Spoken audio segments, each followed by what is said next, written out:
अस्सलाम वालेकुम नाज़रीन, आप देख रहे हैं प्रोग्राम टू द पॉइंट। मैं हूं मोहम्मद जुनैद हलीम। नाज़रीन, वज़ीर आज़म शहबाज शरीफ की तरफ से एक बार फिर से ग्रैंड डायलॉग की तजवीज़ सामने रखी जा रही है और कहा जा रहा है कि मुल्क को जिन बहरानों का सामना है, तमाम स्टेक होल्डर्स एक टेबल पर मिल बैठे और न सिर्फ जिम्मेदारी ली जाए बल्कि इन मसाइल का हल भी तलाश किया जाए। जिसपे जो मुखालिफिन है वो ये सवाल उठा रहे हैं कि पहले ही 13 जमातों का PDM का इत्तेहाद है जो कि हुकूमत में शामिल है, तो फिर किस ग्रैंड डायलॉग की जरूरत दरपेश आ गई है? क्या तहरीक इंसाफ इस ग्रैंड डायलॉग का हिस्सा बनेगी या नहीं, इस पर भी बात करेंगे। इसके अलावा आज स्पीकर कौमी असेंबली राजा परवेज अशरफ साहब अपने चैम्बर में उन तहरीक इंसाफ के अरकान का इंतजार करते रहे जो कि इस्तीफा देने के लिए अपनी तस्दीक के अमल का हिस्सा बनने के लिए आना था उन्होंने, लेकिन उनकी तरफ से कोई भी नहीं आया गया। जिसके बाद यह सवाल पैदा हो गया है कि क्या हुकूमत की तरफ से अब इन इस्तीफों को तस्लीम किया जाएगा या फिर इस मामले को मजीद तूल दिया जाएगा। इसके अलावा एक ऑडियो लीक मुबैना तौर पे उस पर भी तबसरा जारी है और एक बार फिर से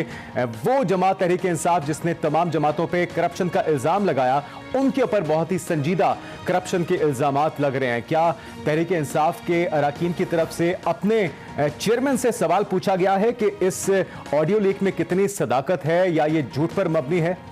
इस पर भी बात होगी। और इसके साथ साथ जो लोड शेडिंग का जिन है नाज़रीन वो बेकाबू है और पाकिस्तान की आवाम का उसको सामना करना पड़ रहा है। वज़ीर आज़म हिदायत देते हैं कि 2 घंटे से ज़्यादा लोड शेडिंग नहीं होगी, इसके बावजूद कहीं पे 8, कहीं पे 10 और कहीं पे 14 घंटे की लोड शेडिंग इस वक्त भी मुल्क में जारी है। और जिस वक्त हम ये प्रोग्राम कर रहे हैं उससे कुछ देर पहले भी वफाकी वुज़रा मीडिया पर आए और एक और डेट दी गई है 16 जून की, और यकीन दहानी करवाई गई है कि उसके बाद 3 घंटे से ज़ायद लोड शेडिंग नहीं होगी। इन्हीं तमाम मौज़ूआत पर नाज़रीन आज के प्रोग्राम में बात करेंगे, जिसके लिए हमने मेहमानों को दावत दी है। तहरीक इंसाफ की रहनुमा अंदलीब अब्बास साहिबा हमारे साथ मौजूद हैं। मुस्लिम लीग नून के रहनुमा निहाल हाशमी हमें साथ में ज्वाइन करेंगे और इसके साथ साथ सीनियर तजियाकार अतर काज़मी साहब हमारे साथ मौजूद होंगे। सभी मेहमानों को वेलकम कहते हैं और पहला सवाल आपसे करेंगे अंदलीब साहिबा कि ग्रैंड डायलॉग की तजवीज़ रखी जा रही है वज़ीर आज़म की तरफ से, हुक्मरान जमात की तरफ से। यकीनी तौर पर तहरीक इंसाफ एक बड़ी सियासी जमात है और अगर हुकूमत ये चाहती है कि आप भी इन तमाम जो मसाइल हैं उनको हल करने में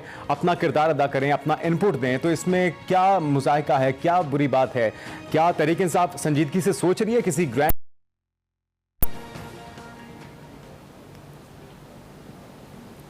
शुक्रिया जी। इस पे 3 पहलू हैं। नंबर 1 कि 15 जमातें तो ये अक्ले खुद हैं। इन्होंने खुद कहा कि हम जो है बहुत ही तजर्बाकार टीम के साथ आ रहे हैं और हमें कहा कि ना अहल है, ना लायक हैं। तो जब ये अक्ले कुल हैं तो इस वक्त क्यों ऐसे लग रहा है जैसे इनकी अकल जो है ना कभी थी ना कभी है। इस वक्त जो ये अपनी आवाम को जहन्नम में धोस रहे हैं। लोड शेडिंग अलहदा है, आज डॉलर आपको पता है 200 से फिर ऊपर चला गया। आपको ये पता है कि इस वक्त टेक्सटाइल इंडस्ट्री जो बूम पे थी बंद होने वाली है क्योंकि 45% गैस के नर्क बढ़ रहे हैं और गैस अवेलेबल भी नहीं है। आपको ये भी पता है कि 60 रुपए एक हफ्ते में तेल बढ़ाना कोई इसकी नजीर मौजूद नहीं है। आपको ये भी पता है कि बिजली 35% बढ़ गई है और आपको ये भी पता है कि this is not the end. ये तो अभी ढूंढना शुरू है आवाम को। ये इन्होंने डॉक्टर मुसद्दिक मलिक ने ओपनली कहा कि हमारे पास जहर देने को पैसे नहीं है, लेकिन हाँ शहबाज शरीफ के ऑफिस के लिए 2 करोड़ रुपया आपके उनके बाथरूमों के लिए, गुसल खानों के लिए, और 7 करोड़ रुपया उनके स्विमिंग पूल के लिए मौजूद है। हाँ 11 दिन बाहर रहना 50 दिनों में वो मौजूद है। और माशाल्लाह जिनको कहते हैं कि गवाचे बारे सोचना, बिलावल साहब वो 25 तारीख से लापता है, पता नहीं कि कहाँ हैं। पहली बात तो ये है कि ये ग्रैंड डायलॉग किस बात का करें। अपनी 15 जमातों में अगर इनको कोई सोल्यूशन नहीं मिला, इनको नहीं पता चल रहा कि क्या करें, हर दफा आपको बजाय ये लग रहा है कि ये घबराहट है, नाकामी है जिसकी वजह से ग्रैंड डायलॉग बुलाया जा रहा है, अदरवाइज ये संजीदा नहीं है, ये मसाइल के हल के लिए आपको दावत नहीं दे रहे, आपको ऐसा लग रहा है? देखिए आपको खुद पता है कि 3 साल आप इनके डायलॉग बोलते रहे। आपने कहा कि जी ये इतनी तजर्बाकार टीम थी। अब मुझे ये एक चीज बताएं, वो आए हैं इनके लगाए हुए स्टेट बैंक के जो नए गवर्नर हैं, आते ही उसने क्या कहा? उसने कहा कि जी जो हालत 2018 में थी, 2018-19 में थी, कोरोना के बावजूद बेस्ट परफॉर्मिंग इकोनॉमी थी पाकिस्तान की, जितना डेट ये छोड़ के गए थे, ये इनके स्टेट बैंक वाले ने कहा है कि 77% ऑफ जीडीपी छोड़ के गए 2019 में। इस वक्त वो 71% है। जो ये आके सारा वक्त ये बोलते हैं कि अपने गवर्नर ने इनको झूठा करार दिया। अब ये जो सारी बातें कर रही हैं अंदलीब साहबा, ये किसी हद तक दुरुस्त है, लेकिन क्या ना समझा जाए तहरीक इंसाफ की तरफ से साफ जवाब है या फिर इस पे सोच विचार जारी है, बैठने के इम्कानात हैं? देखिए, ये बेचारे तरस खाने वाली बात है। मतलब ये एक कठपुतली होती है तो चलें तरस खा के ही सही, बैठने का इरादा है आपका? एसवीए बन गई है, वो जो स्पेशल वेटिंग एजेंसी है, जिसमें जो इनकी हायरिंग, किसी पब्लिक ऑफिस होल्डर को हायर करना, ट्रांसफर करना, प्रमोट करना, सब कुछ इनके हाथ से लिया जा चुका है। तो ये तो बेचारे आके सिर्फ प्रेस कॉन्फ्रेंसें कर करके कहते हैं जी 2 तारीख, फिर 3 तारीख, फिर 4 तारीख, फिर 16 तारीख, ये तारीखें दे दे के अपनी तारीख रकम कर रहे हैं। अच्छा चलें, ठीक है। हम एब्सोल्युटली अगर इनकी हुकूमत हम चलने दें तो मैं आपको बता रही हूं कि अवाम ने ही इनका, जिसको कहते हैं कमाओ कला कर देना। चलें ठीक है, ये पूछ लेते हैं हाशमी साहब से, पूछ लेते हैं। हाशमी साहब, आप बेबस हो चुके हैं, अकाउंट से होता है, नाकाम हो चुके हैं और इस वजह से अब आप चाह रहे हैं कि आपका बोझ बढ़ जाए। क्यों नहीं गए? आपका बोझ बढ़ जाए, इस वजह से आप ग्रैंड डायलॉग की बात करें। और वो कहते हैं कि आपके पास 13 से 15 जमातें तो पहले ही इत्तेहाद का हिस्सा हैं, फिर आपको किसको शामिल करना है ग्रैंड डायलॉग में? बिस्मिल्लाहिर्रहमानिर्रहीम। अल्हम्दुलिल्लाह पाकिस्तान की अक्सर सियासी जमातें हमारे साथ हैं और अल्हम्दुलिल्लाह ये जो ग्रैंड डायलॉग की बात है, ये शहबाज शरीफ साहब कायदे हिज़्ब इख्तिलाफ के हैसियत से अपनी पहली तकरीर में कह चुके हैं, आए पाकिस्तान के लिए, पाकिस्तान के अवाम के लिए, पाकिस्तान की बेहतर मुस्तकबिल के लिए बात करें। उसी सेशन में बिलावल भुट्टो साहब ने भी कहा था, कदम बढ़ाओ इमरान खान, हम तुम्हारे साथ हैं। मगर ये उसके जवाब में चोर, डाकू और ये सब कहते रहे। अब जितनी बातें मोहतरमा ने की, मैं सुन रहा था, इन बेचारियों की गलती नहीं है, इनकी एमएनएशिप चली गई है, इनकी हुकूमत चली गई है, तो इनको ये बातें याद आ रही है। बात यह है कि ये जब गए थे IMF, तो इन्होंने फरवरी में ये साइन कर दिया था पेट्रोल भी बढ़ाने का, गैस भी बढ़ाने का, बिजली की टैरिफ भी बढ़ाने का, और ये कौम को बेवकूफ़ बनाते रहे। ये इसाक डार इनके पास नहीं था जिसने कहा था एब्सोल्युटली नॉट। उसने IMF ने जब 12वीं उनका था ना प्रोग्राम, तो उसमें वो छोड़ के मीटिंग आ गए थे और उन्होंने कहा था कि आप मुझे डिक्टेट नहीं कर सकते। तो इसाक डार तो आपके पास भी नहीं है इस वक्त तो मिफ्ता इस्माइल साहब हैं और कहा जा रहा है कि जी इस चीज पे काफी इख्तिलाफ भी है पार्टी के अंदर। मैं जुनैद भाई, अगर मुझे आप कंप्लीट कर दे, अब मैं भूल गया क्या बोल रहा था। हाँ जी, आपने बात की कि इसाक डार साहब ने इनकार कर दिया था, मैं याद दिलवा देता हूँ। अब आ जाएं चीज़ों पे। तो बीबी को याद होगा, मुझे अफसोस है इनके साथ, बड़ी हमदर्दियाँ इनके साथ। इनको याद होगा कि जनाब इनके दौर में जब हम छोड़ के गए थे आटा, चीनी, घी, डॉलर, उसके मुनासबे से आज क्या इन्होंने क्या छोड़ा, किस 3 गुना ज्यादा पे छोड़ा इन्होंने। मेरी गुजारिश सुन लीजिएगा हाशमी साहब, मैं जानना ये चाह रहा हूं कि ग्रैंड डायलॉग की जरूरत क्यों पेश आई, और जब इतनी जमातें पहले ही हुकूमती इत्तेहाद का हिस्सा हैं तो फिर किससे शामिल करना चाह रहे हैं? अगर PTI को ही आप दावत देना चाह रहे हैं तो फिर कमेटी बनाइए, उनको भेजिए आप दावत बराह रास्त, और उसके बाद उनका जवाब हाँ या ना में आ जाएगा। सर, हम इनके तरह गद्दारी के सर्टिफिकेट नहीं बांटते। हम जो पाकिस्तानी शनाख्ती कार्ड रखते हैं, पाकिस्तान में रहते हैं, पाकिस्तान होने के दावेदार, उन सबको हम दावत देते हैं।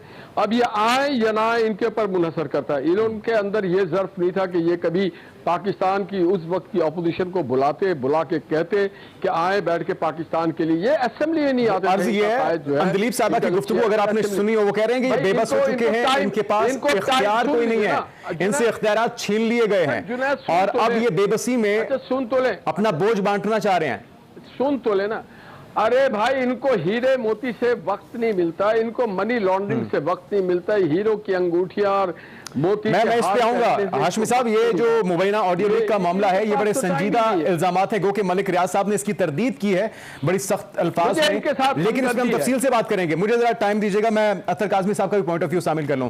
काज़मी साहब, आपके ख्याल में ग्रैंड डायलॉग की तजवीज़ सामने आई, ऑफर की गई कि मुल्की मसाइल को हल करने के लिए ग्रैंड डायलॉग की जरूरत है, तहरीक इंसाफ का कहना है कि इनकी नाकामी है जिस वजह से बुला रहे हैं, आपकी राय क्या है?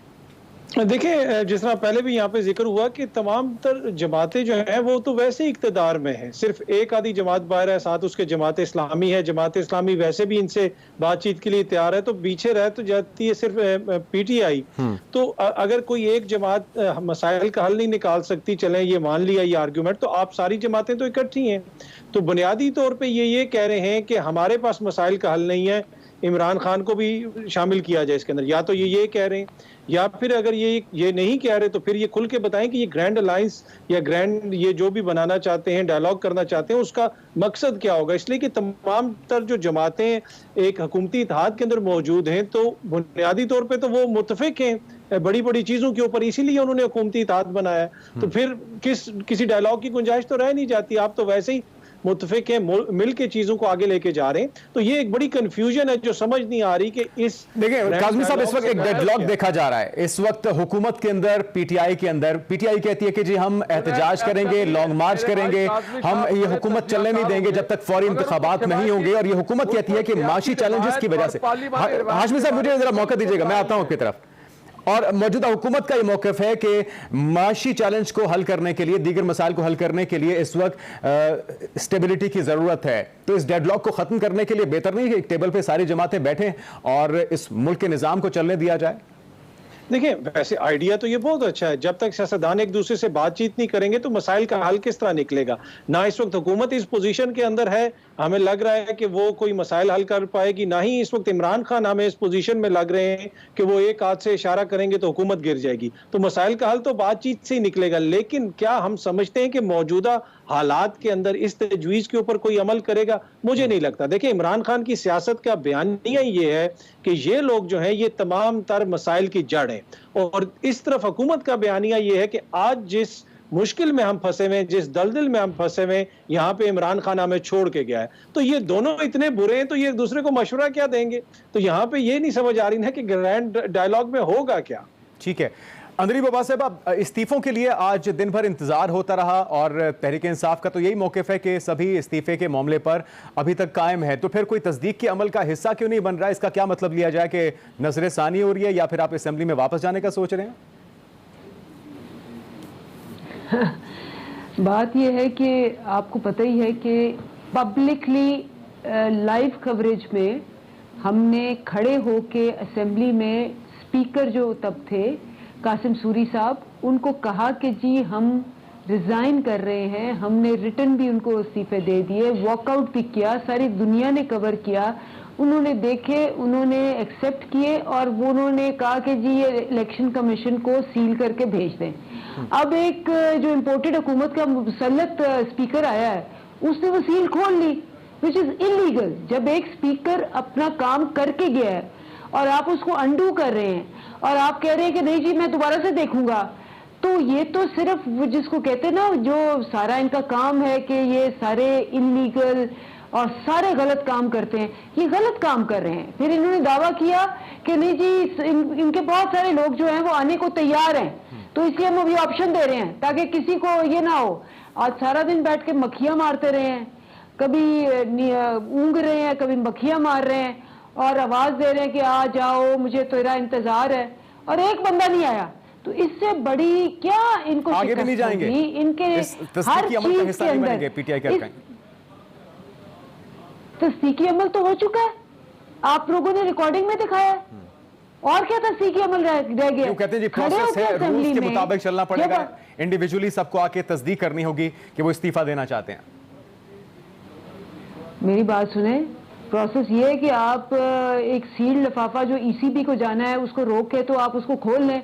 हाँ बिल्कुल यही प्रोसेस है, क्योंकि ये है ही 2 नंबर, इसको कहते हैं ये बिल्कुल इंपोर्टेड मुसल्लत चोर डाकू की हुकूमत है, तो ये इसी तरह करते हैं। लेकिन जो ये समझते थे कि जी जोक लोग आके इनको कहेंगे जी खुदा के लिए हमारे इस्तीफे फाड़ दें, हम वापस आना चाहते हैं, क्या बना उसका। लेकिन मेरे 2 सवाल हैं, मैं आपसे बार बार ये कहती हूँ कि मेरे सवाल तो पहले उनसे करने। पहले ये बताएं कि ये कहते हैं कि जी हमारे पास कोई ऑप्शन नहीं थी। बात ये है कि रशिया से श्रीलंका से लेके इंडिया सब कोई खरीद रहा है सस्ता तेल, 45 रुपए फर्क आता।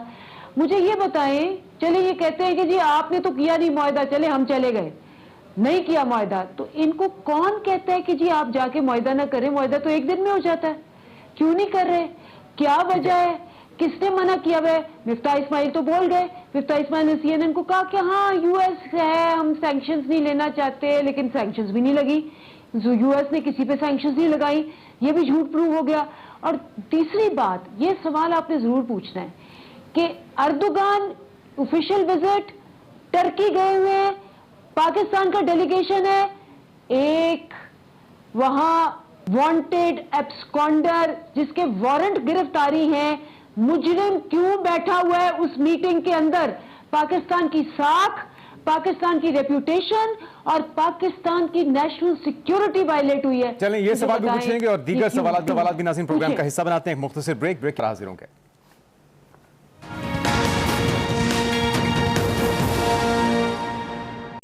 ब्रेक के बाद खुशामदीद। निहाल हाशमी साहब, एक तरफ आप कहते हैं कि जी इनके लोग इस्तीफे देने के बावजूद मरात भी ले रहे हैं, कमरे भी नहीं छोड़ रहे और तनख्वाहें भी ली जा रही हैं, दूसरी तरफ आप उनके इस्तीफे मंजूर भी नहीं कर रहे, तो इस मामले को कब तक तूल दिया जाएगा हुकूमत की तरफ से? वो तो आपको जो कह रहे हैं आपने सुन लिया दिलीप साहिबा का मौक़िफ़।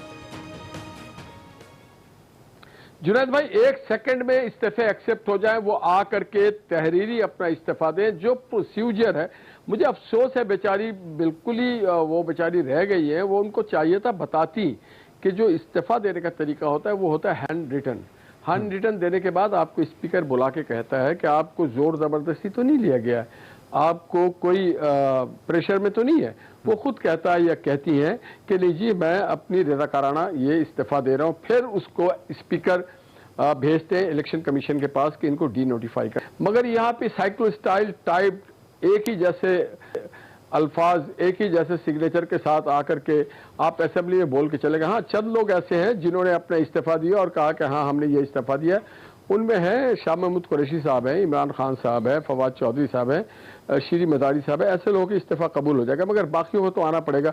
नहीं आएंगे तो ये लटके रहेंगे। इनका अपना आके अपने डर किस बात के लिए रहे आए, मगर इनको डर है कि हमसे एमएनएशिप ना चली जाए। ये दो कश्ती में सवार हो गए, एक तरफ इमरान खान का शक्ल देखते हैं, दूसरी तरफ अपनी एमएनएशिप देखते हैं।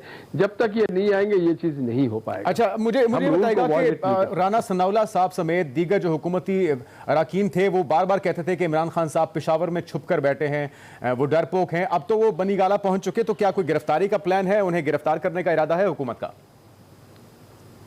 देखिए, हम जाति ना किसी को गाली बकते हैं, ना चोर डाकू कहते हैं इनकी तरह, ना हम कोई जाति गिरफ्तारी। हाँ, अगर कानून के तहत वो आएंगे दायरे में तो गिरफ्तार तो हो जाएंगे, क्योंकि पाकिस्तान में अगर सदर मुमलिकत गिरफ्तार हो सकता है, नवाज शरीफ जेल जा सकते हैं।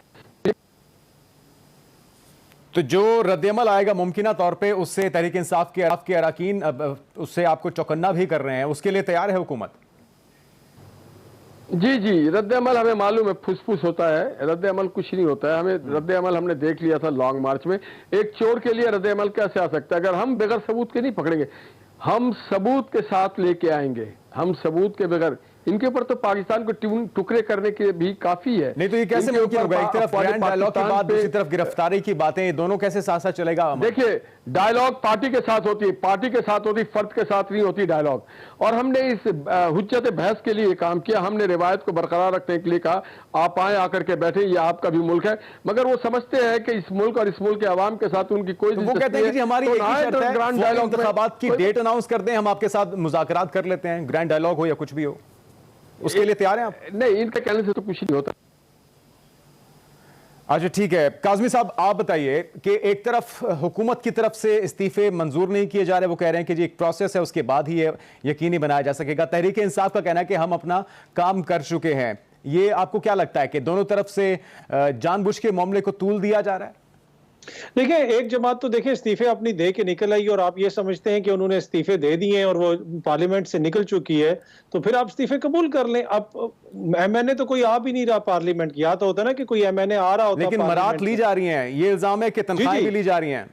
जी जी, अगर मरात ली जा रही है तो फिर तो हुकूमत का फर्ज है कि खजाना खाली है, क्यों मरात दे रहे हैं? फौरन इनके इस्तीफे मंजूर करें, आपके हाथ में है। और फारिग करें इनको। पहले मतलब हुकूमत के जो हालात हैं कि वो ये कहते हैं कि जहर खाने के हमारे पास पैसे नहीं है, लेकिन इन लोगों को अमारात दे रहे हैं, तो ये चीज तो हुकूमत के खिलाफ जाती है। मेरे ख्याल में मंजूर करना चाहिए, अगर वो नहीं आते तो उनके इस्तीफे लेने चाहिए और उनको फारिग करना चाहिए। जहां तक ये ताल्लुक है कि इमरान खान साहब की गिरफ्तारी का, जिस तरह पहले यहाँ पे जिक्र हुआ कि वो क्यों की जा सकती है या नहीं की जा सकती, इस हवाले से अगेन हुकूमत ने कैलकुलेशन की है। जिस तरीके से इमरान खान साहब की हुकूमत को खत्म करने से पहले कुछ हल्कों ने कैलकुलेशन की थी और कहा, अंदाजा लगाया था कि वो अनपॉपुलर हो चुके हैं और उनको फारिग कर दिया जाएगा तो कुछ नहीं होगा। अब जिस तरीके से पंजाब के अंदर कम रिएक्शन आया लॉन्ग मार्च के दौरान, उसके बाद ये अंदाजा लगाया गया कि अगर इमरान खान को पकड़ लिया जाता है तो उस तरह का रिएक्शन नहीं आएगा। बाकी मरियम बीबी भी इमरान खान साहब के ऊपर तनकीद कर रही हैं कि उन्होंने वो राहदारी जमानत ली है, उनकी बुजदिली का जिक्र भी किया। दूसरी तरफ उसी जुमले के अंदर मरियम बीबी ने अपने वालिद की बहादुरी का जिक्र भी कर दिया कि वो अगर किसी का दिल जिगर है तो वो नवाज शरीफ का है, जो लंदन में बैठा हुआ है, पर जो बनी गाला में बैठा हुआ है वो बुजदिल है। तो इससे आप अंदाजा लगाएं कि ये अवाम की जहानत की तौहीन करते हैं। लेकिन काज़मी साहब, आपके ख्याल में वो जो एक शिद्दत से मुतालबा आ रहा था या अवाम को मोबिलाइज किया जा रहा था लॉन्ग मार्च के लिए, उस मुतालबे से, उस मोमेंटम से पीछे क्यों हट गई तहरीक इंसाफ? कहीं से कोई यकीन दहानी हुई है या कहीं से कोई डायरेक्शन मिली है? आपको क्या लगता है? देखिए, इसमें एक दो चीजें हो सकती हैं। एक तो ये हो सकता है कि जिस तरह आपने जिक्र किया कि क्या पता कहीं से कोई उनको पैगाम। दूसरी जो बड़ी चीज मुझे नजर आई, मुझे लगता है कि तहरीक इंसाफ की क़यादत खुद भी मायूस हुई है जिस तरीके से पंजाब के अंदर रिएक्शन आया लॉन्ग मार्च के दिन। कोई भी उनका लीडर पंजाब के अंदर, खुसूसन लाहौर के अंदर 5-6 हजार बंदा भी निकाल नहीं सका। अगर 6 हजार बंदा भी कहीं पे निकल आता इकट्ठा तो पुलिस के लिए उसको रोकना नामुमकिन हो जाता। तो एक ये भी बड़ा रीजन हो सकता है कि वो नहीं कर रहे। और तीसरी वजह ये है जो अब जिसकी वजह से इमरान खान खुद भी सरप्राइज हो गए, वो वजह ये है कि उनको नहीं पता था कि ये हुकूमत इतनी नाअहल होगी, ये इतने इस तरह के फैसले करेगी कि चंद ही दिनों के अंदर अवाम इनके खिलाफ हो जाएंगे। वो देख रहे हैं कि अवाम के गम और गुस्से के बढ़ने का इंतजार किया जा रहा है, आपको लगता है? हाँ बिल्कुल। और उनको ये लगता है कि जिस किस्म के ये लोग फैसले कर रहे हैं उसमें हमें ज्यादा मेहनत करने की जरूरत नहीं है, ये खुद ही अपने लिए गड़ा खोद रहे हैं। अच्छा, तो अंदलीब साहब, ठीक है, बिल्कुल ठीक हो गया। अंदलीब साहब, आपके रुकने असेंबली है कौमी असेंबली अताउल्लाह साहब, उनका एक वीडियो पैगाम सोशल मीडिया पे गर्दिश कर रहा है जो कि बहुत ही मज़ीका खेज कहना चाहिए या बहुत ही बायस तशवीश है, जिसमें वो कह रहे हैं कि मुल्क चलाने वाले सोचते ना आप रहेंगे ना आपके बच्चे रहेंगे और वो उनके ऊपर खुदकुश हमला करने जा रहे हैं। और उनका कहना है कि हजारों कारकुन भी इसके लिए तैयार हैं। ये किस तरह की रविश है, किस तरह की धमकियां हैं? क्या ये पार्टी पॉलिसी है? और अगर नहीं है तो इस सिलसिले को रोकने के लिए कोई डायरेक्शन जारी हुई अभी तक लीडरशिप की तरफ से?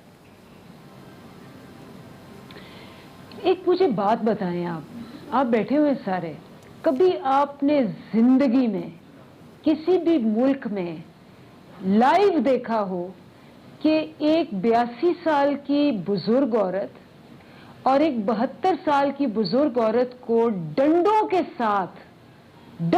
साथ मारा जाए, घसीटा जाए, उसके गेट तोड़े जाएं? ये शहरी हैं आपके, ये आपके शहरी हैं। कभी आपने इस किस्म को, और मैं सारे प्रोसेस में शामिल हूं, अगर ये आप कर रहे हैं और आपकी बाकी सारी जो साथ आपके लोग हैं, फैमिली है, यूथ है, ये सब देख रहे हैं कि हमारी माएं, बहनें, दादियां, नानियां जो कि बिल्कुल एक गाड़ी में जा रही हैं या पैदल जा रही हैं और उनको वैश्यों की तरह उन पे अटैक हो रहा है, उनको लिटरली जान से मारने की लेकिन कोशिश आप इस चीज को इंडोर्स कर रही हैं क्या, इस वीडियो पैगाम को?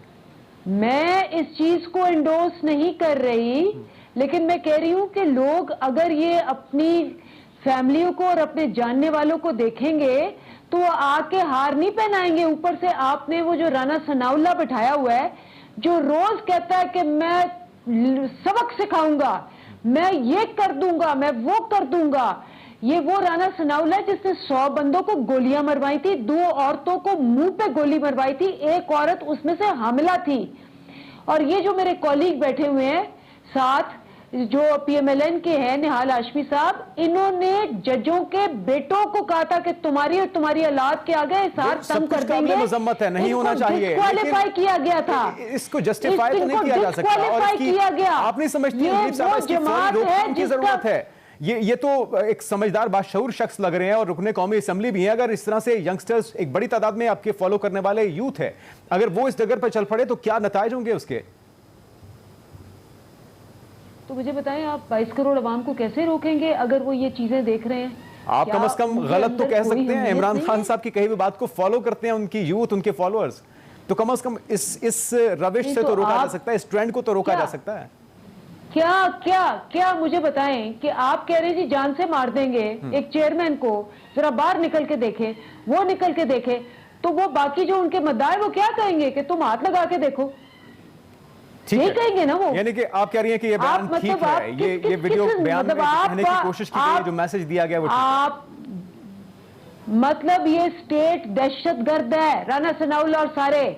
अगर इन्होंने 82 साल की औरतों को डंडे मार मार के हशर किया है, तो आप एक्सपेक्ट करेंगे कि जो यंग लोग हैं वो ये देख के कहे कि वो गलती हो गई, कोई बात नहीं, वो उससे डबल डंडे मारेंगे। मैं आप कैसे नहीं देखिए, कोई फर्क नहीं पड़ेगा। मौक़िफ़ इस बारे में सुना, नून लीग उम्मती जमात क्या मौक़िफ़ रखती है, इस पर बात करते हैं एक ब्रेक के बाद। नाज़रीन, ब्रेक के बाद आपको कहेंगे खुशामदीद। हाशमी साहब, एक तो इस बारे में आपने राय सुनी है अंदलीब अब्बास साहिबा की, अपनी राय का इजहार कीजिएगा। दूसरा, वज़ीर आज़म साहब ऐलान करते हैं कि 2 घंटे से ज़्यादा लोड शेडिंग नहीं करनी, लेकिन उसका उलट होता है, कहीं 8, कहीं 10, कहीं 14 घंटे लोड शेडिंग हो रही है। तो क्या मैसेज सही तरह नहीं पहुँच रहा, या फिर उसकी अहमियत नहीं है जिस पे अमल नहीं किया जा रहा? जुनैद भाई, 3.5 साल में जिस तरह की इन्होंने ट्रांसफर, पोस्टिंग, भर्तियां, अपॉइंटमेंट्स की, और जिस तरह से इनकी इल प्लान और नालायकी की, जिसके वजह से ईंधन नहीं आ सका, जो फर्नेस ऑयल है वो स्टोर नहीं हो सका, जो गैस था, वो जो LNG था वो स्टोर नहीं हो सका। देखिए, आपको पता है एक चीज पाइपलाइन में होती है, जब वो पहुंच जाती है मंजिल पे थोड़ी चिराग रोशन होता है। इनकी सारी नालायकी को हम निमट रहे हैं। हाँ, हम ये मानते हैं, तस्लीम करते हैं कि जो गलती कोताही हुई है हम उसको काबू पाने की कोशिश कर रहे हैं, और इंशाअल्लाह ताला देखिए बात में आपको चीजों का आपको पता है, क्या वज़ीर आज़म को लाइम रखा जा रहा है कि वो 2 घंटे की यकीन दहानी कराते हैं और उस पर अमल ही नहीं होता? नहीं, लाइल्म नहीं है, वो इस पे सख्ती से अमल दरामद कराएंगे। मैं सिर्फ आपको छोटी सी मिसाल दे रहा हूँ। 2013 में इस मुल्क में 14 घंटे और 16 घंटे लोड शेडिंग था, और 4 तरह के अंत तक मेहनत के बाद मियां मोहम्मद नवाज शरीफ और शहबाज शरीफ और इसाक डार और जितने भी हमारे लोग थे, हमने इस मुल्क में सरप्लस बिजली दी।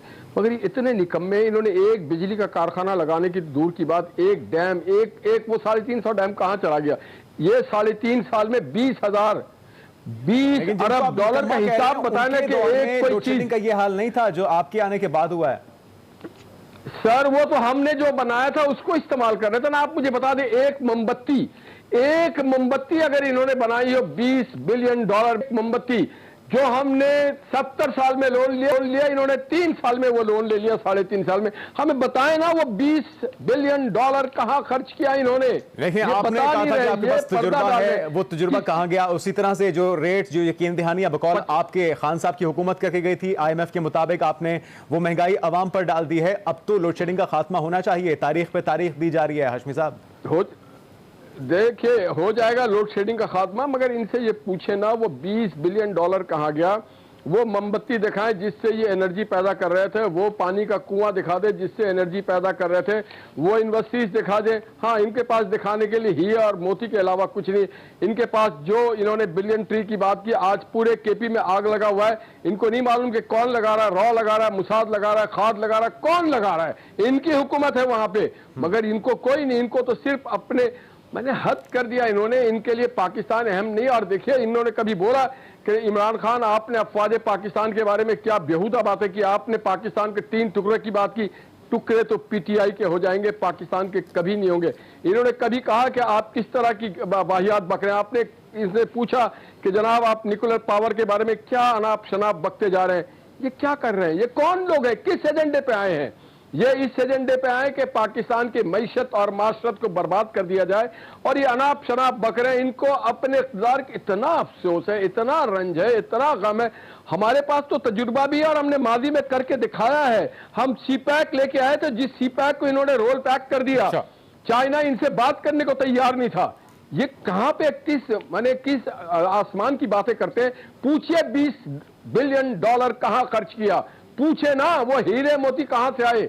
जो ये रिश्वत के तौर पर और किक बैक और कमीशन ले रहे, पूरे के मलिक रियाज ने जो 337 अरब बिलियन जो था उनका, जो इंग्लैंड से आया था, वो किसके अकाउंट में गया? क्या इनकी कैबिनेट में ये मलिक रियाज के अकाउंट में नहीं डाला? मैं ये सारे सवाल पूछता हूं, मैं सारे सवाल पूछता हूं उनसे। काज़मी साहब, आपके ख्याल में एक जो पिछली हुकूमतों पे इल्जाम लगाने का सिलसिला है, ये तवील अरसे से हम पाकिस्तान के अंदर देख रहे हैं। खान साहब आए, पिछली हुकूमत में मलबा डाला, और अब ये हुकूमत भी ये कह रही है कि सारा किया धरा पिछली हुकूमत का है, कीमत अदा करनी पड़ी है अवाम को। कब तक ये जारी रहेगा? देखिए, उसमें एक छोटी सी चीज में सिर्फ इतनी ऐड करना चाहूंगा कि जहां तक इदारों के ऊपर इल्जामात का ताल्लुक है, बुग्स से भरे हुए जज और हमारी फौज के हवाले से जो नून लीग की क़यादत जो कुछ कहती रही, मुझे नहीं लगता कि तारीख में कभी किसी ने ऐसे अल्फाज इस्तेमाल किए होंगे। दूसरी चीज जो आपने ये कहा कि कब तक अवाम ये सब कुछ भुगतती रहेगी, उसमें मसला ये है जुनैद साहब कि ये आप इन सारी सियासी जमातों को देख लें जो इस वक्त इक़्तिदार में, इन सब के अपने अपने सियासी मंशूर हैं, इन सब के अपने अपने सियासी नजरिए हैं। वो सियासी मंशूर और वो सियासी नजरिए वो एक दूसरे की जिद हैं, मतलब कि वो एक दूसरे से बिल्कुल मुख्तलिफ हैं। नून लीग का नजरिया और मंशूर JUIF से मुख्तलिफ है, JUIF का ANP से मुख्तलिफ है, इसी तरह पीपल्स पार्टी का किसी और से मुख्तलिफ है, लेकिन उसके बावजूद ये इकट्ठे हो गए और इनको पता है ये अगले 100 साल भी इकट्ठे रहें तो ये अपने मंशूर पे अमल नहीं कर सकते। तो ये इकट्ठे क्यों हुए? इकट्ठे इसलिए हुए कि ना इनका कोई सियासी मंशूर है, ना कोई नजरिया है। इनका नजरिया है कि आपने सिर्फ इक्तदार में आना है। जब आपका नजरिया सिर्फ इक्तदार हासिल करना हो तो फिर अवाम इसी तरह जिस तरह में और आप खा रहे हैं, जो इसी तरह फिर लोड शेडिंग होती है, इसी तरह के हालात होते हैं।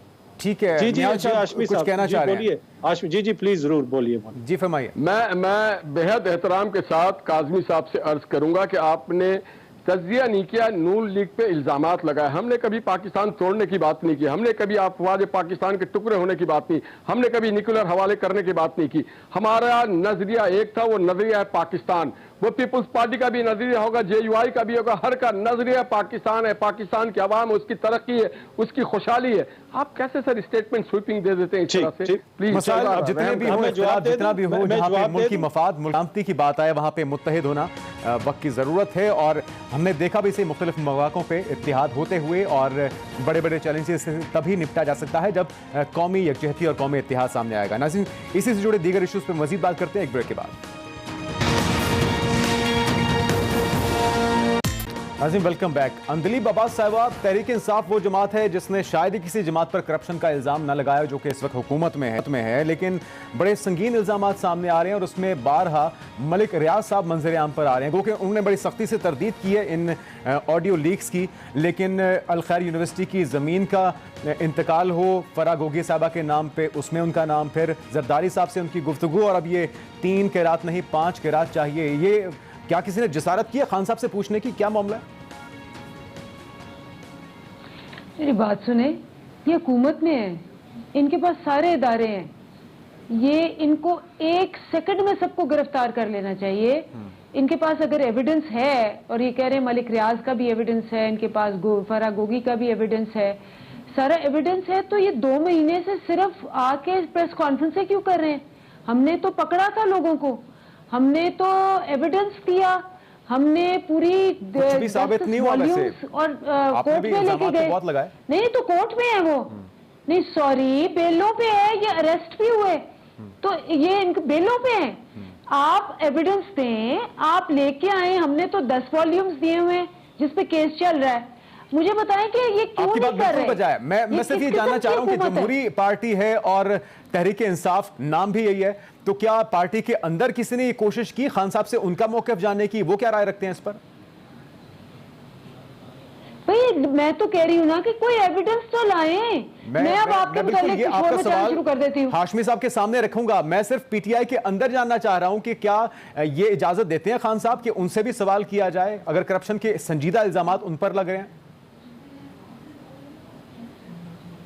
मैं आपसे यही सवाल कर रही हूँ ना कि मैं आपके मुतालिक और आप ये जो बैठे हुए एनालिस्ट इनके मुतालिक कुछ चीज कह देती हूँ कि ये फलानी फरा, ये फलानी ये, तो मुझे ये बताएं कि जब एविडेंस ही नहीं होगा और आप हुकूमत में हैं, आपके पास हर इदारा, इन्वेस्टिगेटिव इदारा सब कुछ है, तो आपको समझ आ जाएगी कि मैं टाइम पास है, कुछ है ही नहीं। ठीक है, ये वाहिद हुकूमत है जो कि करप्शन पे नहीं गई, वाहिद हुकूमत है जिसको करप्शन पे नहीं निकाला गया, नंबर 1। नंबर 2, ये वाहिद हुकूमत है कि 2 महीने हो गए, एक मिनिस्टर के ऊपर ये केस। लेकिन मरियम साहबा कहती हैं कि फराह गोगी सिर्फ पंजाब का नहीं पूरे मुल्क का हक खा रही थी, वो फरन पर्सन थी खान साहब की, और बनी गाला हेडक्वार्टर था करप्शन का। नहीं तो आप क्यों नहीं सवाल करते उनसे? मैं करता हूं कि आप बैठी क्यों हुई हैं दो महीने से? आप एविडेंस लाएं, कोर्टों में जाएं जैसे हमने किया। हम तो चले, मेरा जवाब तो आपने दिया, मैं आपका सवाल हाशमी साहब के सामने रखता हूं। हाशमी साहब, आप हुकूमत में है, आके न्यूज कॉन्फ्रेंस की जाती है, इल्जाम दर इल्जाम लगाए जाते हैं, आप अदालत में लेके जाइए, दूध का दूध पानी का पानी कीजिए, और अगर कोई बाहर बैठे तो इंटरपोल से लेकर आए, उनको हवालात में डालें। जुनैद भाई, फराह गोगी है और पूरी पीटीआई गूंगी है, सिर्फ एक बोलता है, इनका चेयरमैन फराह का तर्जुमान इमरान खान। बात यह है जो केस की बातें कर रही है, सारे एनसीए नेशनल क्राइम एजेंसी बरतानिया ने कहा जाली केस, नैब ने कहा केस ही नहीं है, 22 महीने शहबाज साहब जेल में रहे, एक कोई सबूत नहीं।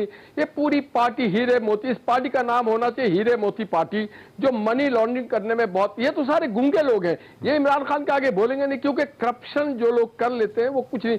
मुझे तो इन बेचारियों पे बड़ा रहम आता है कि अब इनके सारे कमाए हुए माल जाएगा बाहर, इन्हें पता ही चल जाएगा जब हम सबूत के साथ आएंगे, हम इनके तरह चोर डाकू किसी को नहीं कहेंगे। जैसे जैसे सबूत आ रहा है सारा इकट्ठा किया जा रहा है, इंशाअल्लाह ताला वो सारे सबूत सामने आ जाएंगे। हमने तोशा खाना के नीलाम घर को बदल दिया, हमने जो बाजार में बेचा गया था घड़ी उसे भी बरामद कर ली, हमें कराची हमें जो बीआरटी है उसका भी पता चल गया, हमें बुजदार साहब के ट्रांसफर पोस्टिंग का भी पता चल गया, हमें पता चल गया कि रिंग रोड में क्या हो रहा है, हमें हर चीज का पता चल गया है, और अब हमें हर चीज का हम हिसाब लेने के तैयार बैठे हैं। हिसाब लेने की तैयारी हो रही है। काज़मी साहब, हुकूमत ये कहती है, और बड़े संगीन इल्जामात हैं, तहरीक इंसाफ जो सब पे करप्शन के इल्जाम लगाती है, उन पे इल्जाम लगना शुरू हो चुके हैं। देखिए, अब अभी तक कोई ऐसा स्कैंडल तो सामने लेके नहीं आए। कभी कोई ऑडियो आ जाती है, दो नाम, कभी खातून अव्वल का नाम लेते हैं, कभी एक जो मोहतरमा फराह साहिब है उनका नाम लिया जाता है। अगर हुकूमत के पास कोई सबूत है, किसी ने भी करप्शन किया, मैं आपको बता दूं, इस वक्त अवाम का जो मूड है, इस वक्त अवाम कैंपों में बढ़ चुकी है। एक वो लोग हैं जो करप्शन अपोलोजिस्ट हैं, जिनकी नजर में करप्शन कोई मसला नहीं है। दूसरे वो लोग हैं जो किसी सूरत में करप्शन को बर्दाश्त नहीं करेंगे, चाहे वो इमरान खान करे या नवाज शरीफ साहब पे इल्जाम लगे या जरदारी साहब पे। अगर ये हुकूमत समझती है कि इमरान खान ने कोई करप्शन किए तो आप मुकदमात बनाएं। आप मुकदमात तो बना नहीं रहे, आप घरेलू ख्वातीन के ऊपर इल्जामात लगाए जा रहे हैं। वही जो आपकी सियासी रविश रही है कि हमेशा से ख्वातीन को टारगेट करना। तो आपके पास अगर सबूत हैं तो आप बनाए मुकदमात। आप अपोजिशन में नहीं, आप हुकूमत हैं। एक मुकदमा नहीं है फराह गोगी के ऊपर, और पूरी हुकूमत उस बयानिए के ऊपर खड़ी है, फराह गोगी। मरियम बीबी जलसों के अंदर इल्जामात लगाती हैं। लेकिन आपकी राय इस पर क्या है कि ओन चौधरी साहब हो या अलीम खान साहब हो, कहते हैं कि जो भी हुकूमत होते हुए इनकी शिकायत लेकर जाता था, खान साहब उसे साइडलाइन कर देते थे, उसके खिलाफ एक्शन शुरू हो जाता था। देखिए, ये वो तो खान साहब साइडलाइन करते थे ना। इस वक्त तो शहबाज शरीफ साहब हुकूमत में, वो तो किसी को साइडलाइन नहीं करेंगे ना, वो बनाए मुकदमात। और दूसरी बात कि इमरान खान के ऊपर जो सबसे बड़ा इल्जाम था, वक्त की कमी है। माजरत के साथ आप तमाम मेहमानों की तशरीफ आवरी का बहुत शुक्रिया। आज के प्रोग्राम से इतना ही, इजाजत दीजिए, अल्लाह हाफ़िज़।